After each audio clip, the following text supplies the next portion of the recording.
इस वीडियो में हम सिमल्टेनियस लीनियर इक्वेशंस को मैट्रिक्स इन्वर्जन मेथड से यानी काल्बो के माकूस के तरीके से कैसे हल कर सकते हैं वो सीखेंगे।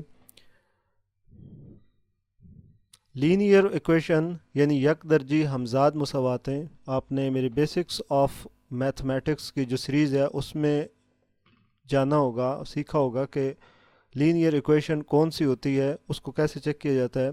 तो दोबारा याद आने के लिए मैं आपको बता दूं कि ये जो वेरिएबल्स होते हैं इनकी जो पावर होती है इसकी इससे हम देखते हैं कि ये पहले दर्जे की मुसावात है या दूसरे दर्जे की या किसी भी और दर्जे की मुसावात है। तो देखें यहाँ पर x की पावर भी 1 है और y की भी 1 है, तो ये पहले दर्जे की है यानी लीनियर इक्वेशन है या पहले दर्जे की मुसावात है। तो हमजाद मुसावातें वो होती हैं जो दोनों एक जैसी होती हैं। तो ये यकदर्जी हमजाद मुसावातें हैं, इनको हम मैट्रिक्स इन्वर्जन मेथड से हल करेंगे यानी काल्बो के माकूस के तरीके से हल करेंगे। सबसे पहले हम फार्मूला बनाएंगे कि किस तरह से ये मैट्रिक्स इन्वर्जन मेथड काम करता है और इसके लिए फार्मूला कैसे यहाँ पर लिखा जाता है। तो यहाँ पर जितने भी ये कांस्टेंट हैं, 4 है, यहाँ पर -2 है, 3 है, यहाँ पर 1 है, प्लस का 1 है, तो इनको अलहदा से लिख देंगे। 4 को लिखेंगे, यहाँ पर -2 है, यहाँ पर प्लस का 3 और यहाँ पर प्लस का 1। y के साथ कोई नहीं है तो इसका मतलब कि यहाँ पर 1 है। इसको एक मैट्रिक्स बना देंगे और हम इस मैट्रिक्स को नाम देंगे A का। दूसरा मैट्रिक्स हम बनाएंगे जिसको हम x का नाम देंगे और इस x मैट्रिक्स में हमेशा xy होगा। थर्ड हम एक मैट्रिक्स बनाएंगे जो इक्वेशन इस इक्वल की साइन के दूसरी तरफ होंगे, उसको हम b का नाम देंगे।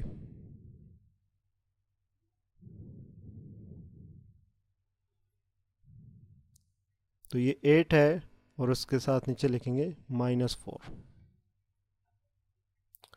आप देखें यहाँ पर हमने 3 मैट्रिक्स बना दिए, 3 कॉलम बना दिए। ए कॉलम जो था, जितने भी कांस्टेंट थे, मुस्तकिल रकमें थी, उनको हमने एक ही कॉलम में लिख दिया, एक ही मैट्रिक्स में लिख दिया। यहाँ 4 है, -2 है, 3 और प्लस का 1। तो ये हमने एक मैट्रिक्स बना दिया, एक कॉलम बना दिया जिसको हमने ए का नाम दिया। नेक्स्ट है एक्स मैट्रिक्स में हमने एक्स और वाई को रख दिया और एक इक्वल के साइन बराबर की अलामत के दूसरी तरफ जितने भी ये अरकान थे इस इक्वेशन में, तो हमने उनको एक कॉलम जिसका नाम बी है उसमें रख दिया 8 और उसके साथ -4। अब इस इक्वेशन के हिसाब से अगर देखें, ये जो लीनियर इक्वेशन है इसके हिसाब से a और x a की तरफ है। आप देखें हमने a इक्वल के एक तरफ a और x के ये 2 कॉलम बनाए और उसकी दूसरी तरफ b कॉलम है। तो अब इसको लिख लेते हैं a और उसके साथ है x इज इक्वल टू किसके है, b के। क्योंकि ये जो b का मैट्रिक्स है ये इक्वल की दूसरी तरफ है, तो इक्वल की दूसरी तरफ ही हमने b मैट्रिक्स लिखा है, ax बराबर है b के। अब इस फार्मूले को जहन में रखते हुए हमने आगे देखना है कि इसको हम हल कैसे करेंगे। अब हमने फाइंड करना है x को, तो हम यहाँ से a को ख़त्म करेंगे तो बट्टा में इधर भी लिखेंगे, क्योंकि ये आपस में a और x मल्टीप्लाई हो रहे हैं, ज़रब हो रहे हैं, तो जो चीज़ ज़रब हो रही है उनको हम बट्टे के ज़रिए से कैंसिल कर सकते हैं। तो इक्वल का रूल है कि जो अमल आप एक तरफ करेंगे वही दूसरी तरफ, तो इधर भी बट्टा में हम a लिखेंगे। तो हम a को अब a से कैंसिल कर सकते हैं। नई इक्वेशन हमारे सामने अब आ गई, x बराबर है b बटा a के। तो अब हम a को अगर ऊपर लेकर जाएंगे तो इसकी जो ताकत है इसकी अलामत चेंज हो जाएगी। यहाँ पर प्लस का 1 है, तो जब ये ऊपर आएगा, ये देखें a इन्वर्स और b, तो ये नया हमारे पास मैट्रिक इन्वर्जन मेथड आ गया कि x बराबर होता है a इन्वर्स 1 के मल्टीप्लाई हो रहा है b के साथ। अब इसको मज़ीद आगे हल करेंगे। फार्मूला हमने कैसे आगे ये ड्राइव किया, ए और एक्स एक ही तरफ से लिए गए थे तो ए एक्स बराबर कर दिया बी के। उसके बाद ए को, क्योंकि हमने सिर्फ एक्स फाइंड करना है, एक्स में एक्स और वाई दोनों की हमें वैल्यूज़ फाइंड होंगी, तो हमने ए को यहाँ से ख़त्म कर दिया ताकि एक्स को फाइंड किया जा सके, एक्स मैट्रिक्स को फाइंड किया जा सके। तो ए को इधर से कैंसिल करने के लिए हम बटा में ए लिखेंगे, यहाँ पर भी बटा में ए लिखेंगे, तो ए के साथ कैंसिल हो गया। एक्स बराबर हो गया बी बटा ए के। तो ए को हम जब ऊपर लेकर जाएंगे तो इसकी पावर यहाँ पर अगर प्लस में है तो माइनस में हो जाएगी, तो यहाँ पर प्लस में पावर थी तो इसकी माइनस, तो यहाँ फार्मूला अब आ गया x is equal to A inverse multiply हो रहा है b के साथ। मज़ीद अब इसको आगे हल करेंगे, तो यहाँ पर मैंने फार्मूला लिख दिया यहाँ पर ताकि आपको याद रहे कि हम कैसे इसको हल करेंगे। तो एक्स वाई को एक तरफ लिखेंगे और यहाँ पर बाकी हम इसकी एंट्रीज लिखेंगे, इसी तरतीब से लिखूँगा ताकि आप याद रखें। एक्स और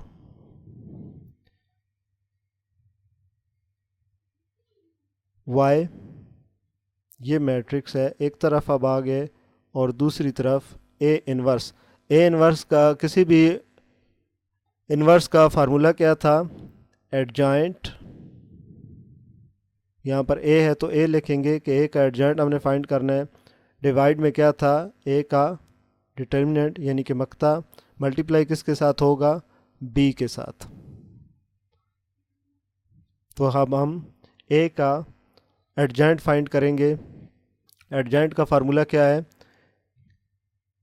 कि डायगोनल में एंट्रीज आपस में चेंज कर दी जाएं और जो बाकी एंट्रीज हैं उनकी सिंबल्स चेंज कर दी जाएं, तो एडजॉइंट फाइंड होगा।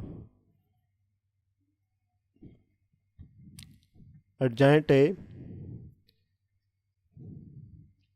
यहाँ पर 4 और 1 की आपस में जगह बदल देंगे और बाकी की अलामात चेंज कर देंगे। 1 की जगह 4 और 4 की जगह 1, ये हमने लिख दिया। बाकी की एंट्रीज यहाँ माइनस का 2 था तो इधर प्लस का 2 आ गया, इधर प्लस का 3 था तो इधर माइनस का, तो ये एडजॉइंट आ गया। अब इसका डिटर्मिनेंट भी हम यही फाइंड करते हैं। डिटर्मिनेंट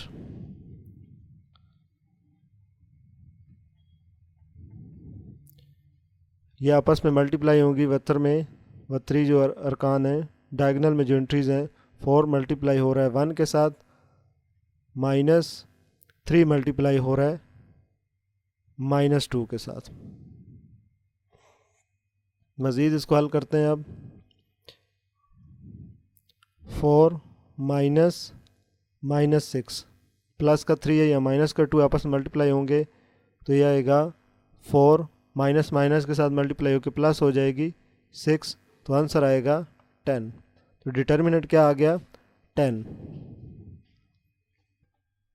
यहाँ पर अब हम डिटर्मिनेंट सिर्फ लिख देंगे जो कि 10 है।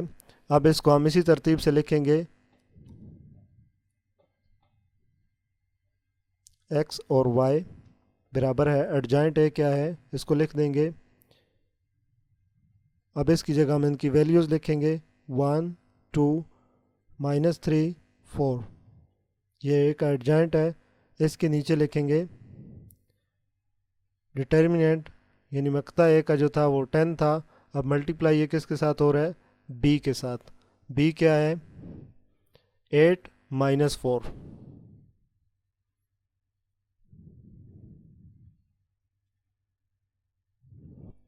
अब हमने इसको सबसे पहले मल्टीप्लाई आपस में करना है, फिर इसको डिवाइड हम 10 के साथ कर देंगे। तो यही है, इसको आगे लिखते हैं। मल्टीप्लाई हो रहा है तो मल्टीप्लाई के लिए क्या रूल था कि पहले मैट्रिक्स की जो कॉलम है वो दूसरे की रोज़ यानी कतारों के साथ अगर बराबर हैं तो हम मल्टीप्लाई कर सकते हैं। तो देखें, पहला जो मैट्रिक्स है इसके 2 कॉलम है और सेकंड की 2 कतारें, मतलब ये आपस में मल्टीप्लाई किए जा सकते हैं। तो सबसे पहली रो इस कॉलम के साथ मल्टीप्लाई होगी, 1 × 8 प्लस 2 × -4। इसी तरह से अब second row -3 multiply 8 plus 4 multiply -4।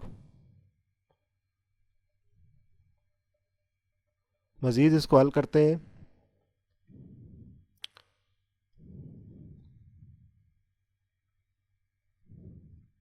Eight plus -8 आएगा,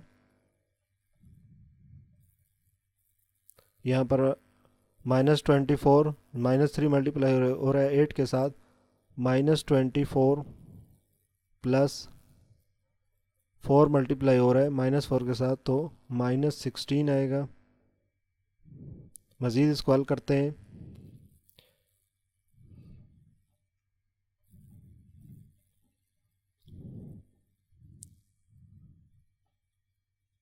यहाँ पर 8 -8 यहाँ पर 0 आ जाएगा,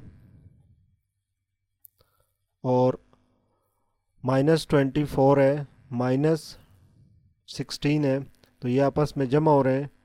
अलामत मनफी की लगेगी लेकिन अलामात आपस में जमा हो जाएंगी, तो ये आएगा 30। यहाँ इसको हल कर लें। -24 है और -16 है, आपस में क्या हो रहे हैं, प्लस। यहाँ पर 0 1, ये आएगा 40, माइनस का 40 लिखेंगे हम। अब ये हमने मल्टीप्लाई किया तो ये आ गया यहाँ पर माइनस का 40। अब इसकी हम मल्टीप्लिकेशन की जगह सिर्फ ये लिखेंगे, इसको मिटा देते हैं। अब हमने जब इन दो मैट्रिक्स को आपस में मल्टीप्लाई किया तो हमें हासिल हुआ 0 -40, और डिवीजन में क्या था, 10।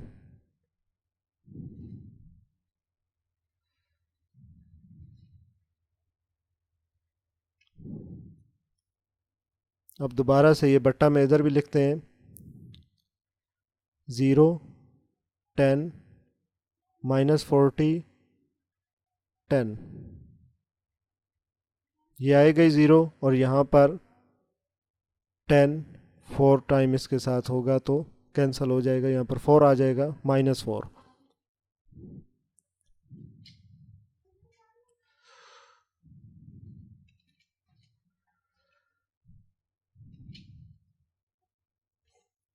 तो यहाँ पर हम लिखेंगे कि x is equal to 0, y is equal to -4, जो कि हमारा आंसर है। तो ये है काल्बों के माकूस का तरीका। इस तरीके से हम लीनियर इक्वेशंस जो हैं या यकदर्जी हमजाद मुसवाते हैं उनको उनके x और y जो वेरिएबल्स हैं उनको फाइंड किया जा सकता है। इसको कहते हैं काल्बों के माकूस का तरीका या मैट्रिक्स इन्वर्जन मेथड।